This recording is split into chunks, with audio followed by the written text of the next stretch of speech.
वह सर्दियों की एक ठंडी रात थी। दिसंबर का महीना था और कोहरा बहुत घना हो चुका था। मैं उस दिन ऑफिस के काम से बहुत देर से निकला था। रात के लगभग 11 बज रहे थे और मुझे घर जाने के लिए आखिरी लोकल ट्रेन पकड़नी थी। कोलकाता में सियालदह स्टेशन से एक ट्रेन चलती थी जो ग्रामीण इलाकों के बीचों बीच से होकर गुजरती थी। यह ट्रेन देर रात को आखिरी बार चलती थी और अक्सर यह लगभग खाली ही रहती थी। मैं जल्दबाजी में स्टेशन पहुंचा और टिकट लिया। स्टेशन पर बिल्कुल सन्नाटा पसरा हुआ था। चारों तरफ घना कोहरा और ठंडी हवा चल रही थी, जिसने माहौल को और भी डरावना बना दिया था। कुछ ही मिनटों में ट्रेन प्लेटफॉर्म पर आ गई। मैंने देखा कि ट्रेन में ज्यादा लोग नहीं थे। कुछ गिनचने लोग थे जो अपने अपने काम से लौट रहे थे। मैं ट्रेन के आखिरी डिब्बे में जाकर बैठ गया क्योंकि वहां ज्यादा भीड़ नहीं थी। जैसे ही ट्रेन ने स्टेशन छोड़ दिया, मैंने अपनी सीट पर आराम से बैठने की कोशिश की। बाहर का दृश्य बिल्कुल धुंधला हो चुका था। ट्रेन की खिड़की से सिर्फ घना कोहरा दिखाई दे रहा था। ट्रेन के अंदर की लाइट्स मध्यम थी और उनकी झपझप कर जलने से माहौल और भी डरावना लग रहा था। कुछ ही देर में ट्रेन घने जंगलों के रास्ते से गुजरने लगी। ट्रेन के बाहर सन्नाटा था और अंदर भी एक अजीब सा सन्नाटा पसरा हुआ था। मैं अपने आप को समझाता रहा कि यह सब सिर्फ रात के सन्नाटे का असर है, लेकिन अंदर से मुझे एक अजीब सा डर महसूस हो रहा था। जैसे ही ट्रेन एक छोटे से स्टेशन पर रुकी, मैंने खिड़की से बाहर देखा। स्टेशन पूरी तरह से सुनसान था। वहां कोई भी नहीं था। ट्रेन के दरवाजे खुले और बंद हो गए, लेकिन कोई अंदर नहीं आया। अचानक मैंने महसूस किया कि कोई मेरे पास आकर बैठा है। मैंने सिर घुमाकर देखा तो एक बूढ़ी औरत मेरी बगल वाली सीट पर बैठी थी। उसने सफेद साड़ी पहनी हुई थी और उसके बाल बिखरे हुए थे। उसका चेहरा झुका हुआ था, इसलिए मैं उसे ठीक से देख नहीं पाया। मैंने सोचा कि वह भी किसी गांव की रहने वाली होगी और अपने घर लौट रही होगी। लेकिन जैसे ही मैंने उससे बात करने की कोशिश की, उसने कोई जवाब नहीं दिया।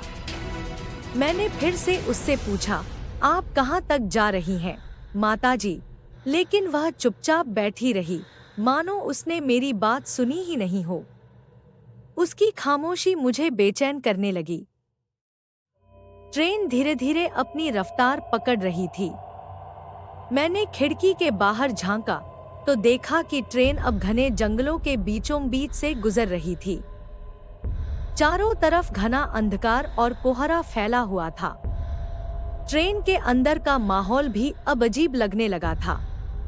मैंने देखा कि वह बूढ़ी औरत अब भी अपनी जगह पर चुपचाप बैठी थी। उसके हाथ कांप रहे थे और उसकी उंगलियां बार बार मरोड़ खा रही थी। अचानक ट्रेन की लाइट्स बंद हो गई। चारों तरफ अंधेरा छा गया। ट्रेन की गति धीमी हो गई और ऐसा लगा कि ट्रेन कहीं रुकने वाली है। मैं घबरा गया और अपने फोन की टॉर्च जलाने की कोशिश करने लगा, लेकिन तभी लाइट्स वापस आ गईं।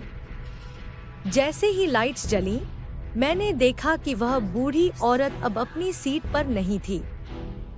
वह अचानक गायब हो गई थी। मेरी धड़कनें तेज हो गई। मैंने इधर उधर देखा, लेकिन वह कहीं नजर नहीं आई। मैं उठकर डिब्बे के दूसरे छोर की ओर बढ़ा, लेकिन वहां कोई नहीं था। ट्रेन का आखिरी डिब्बा बिल्कुल खाली था। मैंने सोचा कि शायद वह किसी और डिब्बे में चली गई होगी, लेकिन फिर भी मुझे एक अजीब सा एहसास हो रहा था, जैसे कि वह अभी भी मेरे आसपास ही हो। अचानक मुझे अपनी सीट के पास कुछ हलचल महसूस हुई। जब मैंने ध्यान से देखा तो पाया कि मेरी सीट के नीचे किसी का पैर दिख रहा था। वह वही सफेद साड़ी पहने औरत का पैर था। मेरी सांसें थम गई। मैं धीरे धीरे पीछे हटने लगा, लेकिन तभी वह औरत सीट के नीचे से निकलकर मेरे सामने खड़ी हो गई। उसके चेहरे पर एक अजीब सी मुस्कान थी और उसकी आंखें बिल्कुल सफेद थीं। वह धीरे धीरे मेरी ओर बढ़ने लगी। मैं डर के मारे पसीने से लथपथ हो चुका था। मैंने दरवाजे की ओर भागने की कोशिश की, लेकिन दरवाजा बंद हो चुका था। वह औरत अब बिल्कुल मेरे पास आ चुकी थी। मैंने जोर से चिल्लाने की कोशिश की, लेकिन मेरी आवाज गले में ही अटक गई। वह औरत अब मेरे सामने खड़ी थी और उसकी सफेद आंखें मेरी आंखों में घूर रही थी। मुझे ऐसा महसूस हो रहा था जैसे मेरी जान निकल रही हो। तभी ट्रेन ने एक जोरदार झटका खाया और उसकी रफ्तार अचानक बढ़ गई। उस झटके से मैं सीट पर गिर पड़ा और जब मैंने उठकर देखा तो वह औरत गायब हो चुकी थी। मेरी सांसें तेज हो गईं और मैं खुद को संभालने की कोशिश करने लगा। कुछ ही मिनटों बाद ट्रेन मेरे स्टेशन पर रुकी। जैसे ही ट्रेन रुकी, मैंने जल्दी से दरवाजा खोला और बाहर कूद पड़ा।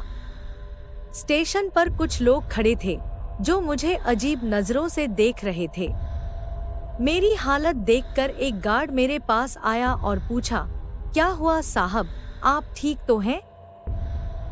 मैंने उसे पूरी घटना बताई। उसने मेरी बात ध्यान से सुनी और फिर धीरे से कहा, साहब, आप अकेले नहीं हैं जिसने यह सब देखा है। इस ट्रेन में सफेद साड़ी पहने एक बूढ़ी औरत का साया अक्सर दिखाई देता है। कुछ साल पहले इस ट्रेन में सफर कर रही एक बूढ़ी औरत की मौत हो गई थी। तब से लोग उसकी आत्मा को इस ट्रेन में भटकते हुए देखते हैं। मैंने वह स्टेशन छोड़ दिया, लेकिन उस रात की यादें आज भी मुझे सताती हैं। वह आखिरी लोकल ट्रेन, सफेद साड़ी वाली बूढ़ी औरत और मेरी मौत का सामना, यह सब मेरे जीवन का एक डरावना सच बन चुका है। अब मैं कभी भी रात की आखिरी ट्रेन में सफर करने की हिम्मत नहीं करता। जो कुछ भी हुआ वह सिर्फ एक भूतिया अनुभव नहीं था, बल्कि मेरी जिंदगी का सबसे खौफनाक